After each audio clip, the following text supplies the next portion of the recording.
The Local Show, sponsored by Victory in Motion, home of knee repair, not knee replacement, on News Radio 570 WSYR, on 106.9 FM, and live everywhere on the iHeartRadio app. The Local Show features in-depth conversation with business owners, employees, and influential business leaders throughout Central New York, exploring their successes, challenges, and reasons for doing business right here in our growing community.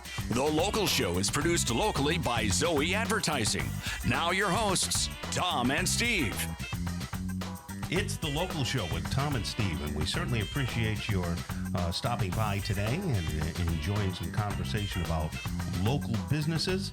You know what I found really cool? Me? It's kind of cool. Me? No, you would be like the anti-Fonzie. Darn it. Anti-Fonzie. I'm Potsy. Yes. You're a good Potsy. But you know, it's cool, but it's inconvenient. Is that the signs light up on the highway and say Micron trucks this way? 41, and you start feeling like, hey, we're in a big city. coming down from 41 because I live up in Clay, right? Yeah, And every day you see, I see Yeah. him going north, the big trucks, and I think this is what I thought actually this week.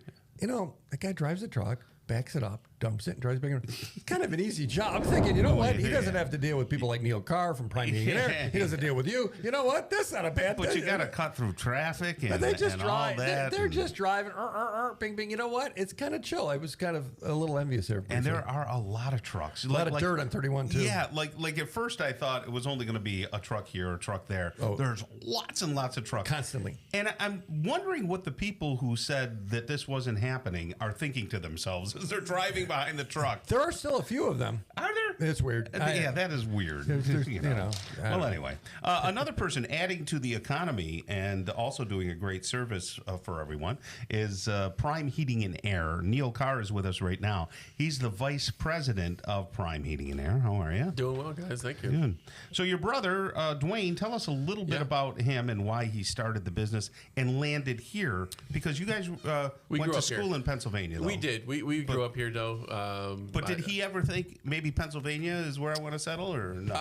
Well, no. I mean, he lived in different areas, yeah. Okay. But then settled back here. Right. And he was working for, he didn't just come here to start a business. Right. He settled back He here. came We had back family. home and we had started a family business. here. Yeah. Right, Worked okay. for local companies for many years, and then. And just had an opportunity to, he had been thinking about it and was Yeah, like, well, yeah. if there was a time, now's the time. And that was 11 years ago. So, Right. yeah, So how 2015. long did it take for him to say, I need my brother as the vice president? How long Took did him that about a year and a half. Okay. Yeah. Why the brothers and not just random people? Why, did well, you guys get along as kids and stuff? Or? Yeah, normal, brotherly stuff. Have you met his yeah. brother? Oh, I'm sorry. Yeah, right. No, it was I was kind of in between something, and he was looking for help with certain stuff. That's what I was doing. Obviously all the customer follow up. I've been in sales, all that stuff. So it was just a good fit. So accounts receivable, all that stuff. So I'd been doing a lot. And you of had that, a degree, a college degree. I have a business administration. Yeah, degree. Okay. Yep. So that's why I handle a lot of the scheduling, the ordering, and So when you and all came that stuff. in, Yeah. you Took a lot off you his didn't plate. know an air filter from a Right. an outlet, Yeah. No, right? Yeah. I didn't come in for my HVAC Correct. expertise. That's right. better said. Yeah. So, but holy smokes, you learned a few things, right? Yeah. I mean, I've learned enough to do what I need to do on my side, and then when the real technical questions come, I pass that along. But Sure. Yeah. I mean, obviously through osmosis, you learn some things, and I can answer a lot of basic questions. But probably 80% of the stuff is the same stuff, isn't it's it? repetitive. Yeah. Have you checked your filter? Oh, this is where you ask Tom if he's changed his filter. I know. So, Tom, have you changed your filter? Right.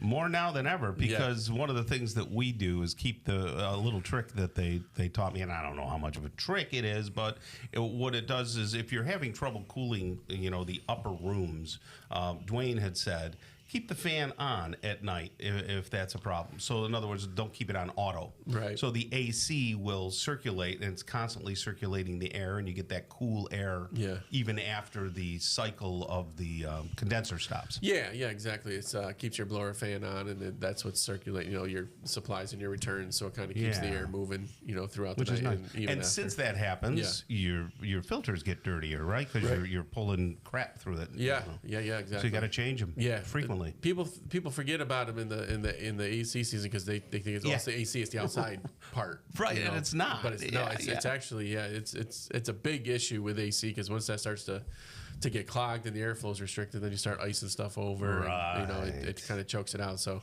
it's definitely even as important, if not more important, in the AC season to keep so that in changed. the in between season, which we kind of it's hot, it's cold, it's raining. So Judy's been up at camp a bunch. So I. Because because you sequestered her there. I see. I'm a power miser. I just turned it off. Yeah. Is that a big and let the air? Is that a big deal? Is it when it finally has to come on? At probably the camp air? or your house? No, at the house. No. Oh, and it's averaging 70, and I'm not that picky.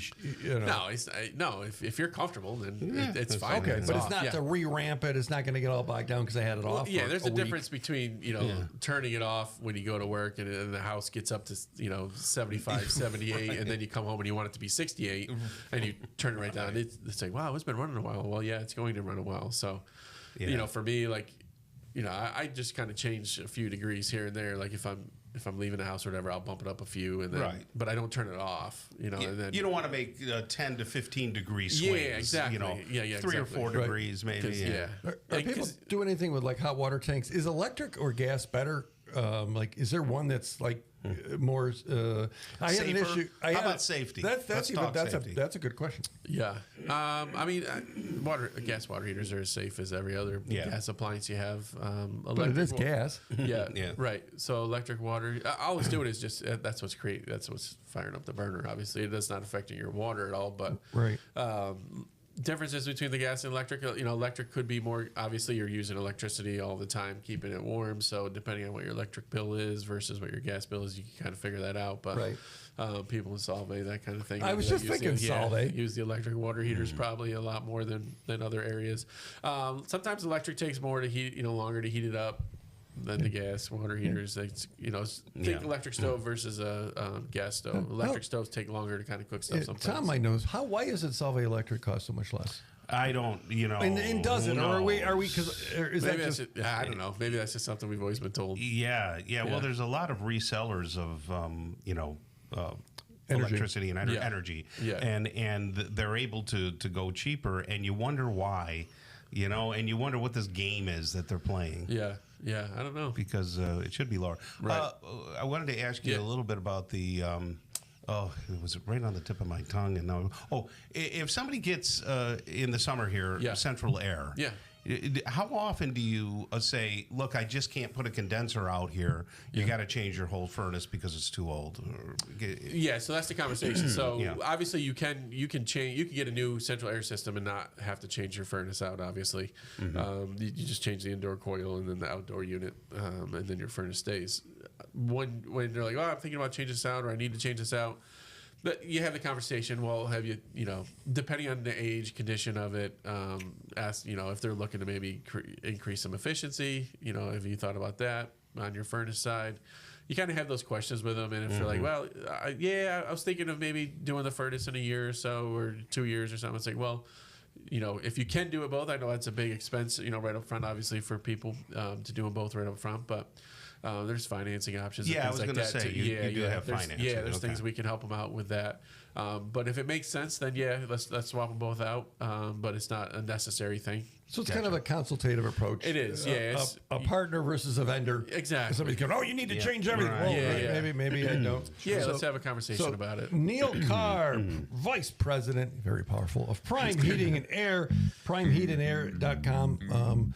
Highly trusted by so many people, including Tom and I. So, and my mom. Yes, that's important.